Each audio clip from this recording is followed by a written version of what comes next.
നീ വിചാരിച്ച പോലെ എല്ലാ കാര്യങ്ങളും നടന്നില്ലേ? വ്യൂസ് കൂടി, റീച്ച് കൂടി, ഫോളോവേഴ്സ് കൂടി, നിന്നെ എല്ലാരും അറിയാനായി. നിന്റെ കയപ്പൊന്ന് മാറി കിട്ടിയത് വേണേ പറയാം. പുന്നാര മോളെ, ഒരു കുടുംബത്തിന്റെ അത്താണിയാ നീ ഇപ്പൊ ഇല്ലാണ്ടാക്കിയത്. ഒരു കുട്ടിയുടെ അച്ഛന്, ഒരു ഭാര്യയുടെ ഭർത്താവിന്, അമ്മയുടെ മോനെ. ഇപ്പൊ നിന്റെ കയപ്പ് മാറിയ ആ മനുഷ്യൻ എത്രത്തോളം വേദനിച്ചിട്ടായിരിക്കും ആ ഒരു തീരുമാനത്തിലെത്തിണ്ടാവാ. കഷ്ടം. നീ റീച്ചിന് വേണ്ടിയല്ല, നിന്റെ പ്രൊട്ടക്ഷന് വേണ്ടി, ഒരു തെളിവിന് വേണ്ടിയിട്ടാണ് ആ വീഡിയോ ഇട്ടതെങ്കിൽ ഞാനടക്കം പലരും നിന്നെ സപ്പോർട്ട് ചെയ്യുമായിരുന്നു.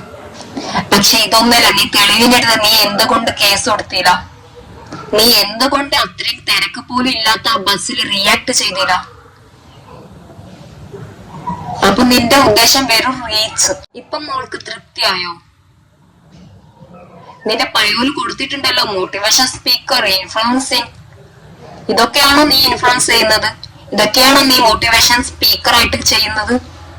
മറ്റുള്ളവർ നിന്നെ കണ്ടുപിടിക്കാൻ ഇതുപോലെ ഫേക്ക് ആയിട്ട് ഇതാക്കാൻ, ഒരുത്തൻ തൊടാൻ വരുമ്പോ അങ്ങോട്ട് കയറി ചെന്ന് കൊടുക്കണതോ? നിന്നെ പോലെ എടുത്ത് വീഡിയോ എടുക്കുന്നതോ? ഇതൊക്കെ കണ്ടാണ് പല ഇൻസിഡൻസും പലരും പറയുമ്പോൾ ഏതാ യാഥാർത്ഥ്യം ഏതാ ഫേക്ക് എന്ന് മനസ്സിലാവാതെ പലരും അവരെ സപ്പോർട്ട് പോലും ചെയ്യാതെ നിൽക്കുന്നതിന്റെ റീസൺ.